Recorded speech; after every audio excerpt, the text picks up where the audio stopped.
In terms of the JRPG releases this week, I sourced them as always from RPGsite.net and IcicleDisaster.com. And this week we got 3 games that are releasing, and the days that I'm covering is from August 25th to August 31st. And so we're going to be starting off with a game called Gundam Breaker 4, which is going to be releasing on PC on the 28th of August, which is today as I'm recording this.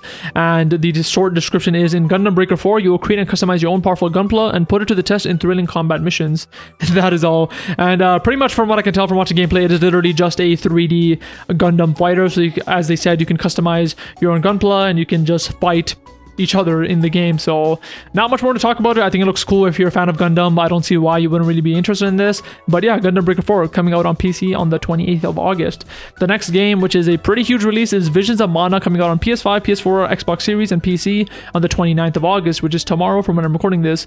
And the description is, the protagonist Val and his childhood friend Hina, the newly appointed Alma Fire, set off on a journey to the Mana Tree. This game's iconic, vibrant, and fast, semi-open field contains adorable yet ferocious monsters, allowing you to enjoy swift, 3-dimensional battles using the power of elementals. Through adventures with friends met along the way, they start to see the truth about the world.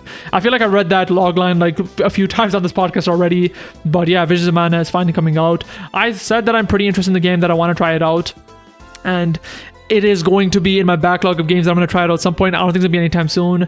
Fucking Trails of Daybreak, or Trails Through Daybreak, has been out for a while now, and they've already announced a second one, and I still haven't touched that. It's literally right here on my shelf beside me. I just haven't had the time to actually start that because I have to finish Reverie first before moving on to that. And I know for a fact that when I finish Daybreak, it's likely going to be my game of the year. No doubt about that, unless they fuck it up somehow. So yeah, I want to try Visions of Mana, but I want to finish that first. But Visions of Mana is coming out tomorrow, 29th of August, on PS5, PS4, Xbox Series, and PC. And the final release is WitchSpring R, which is coming out on PS5, Xbox One, Switch on the 29th of August, which is also tomorrow from when I'm recording this.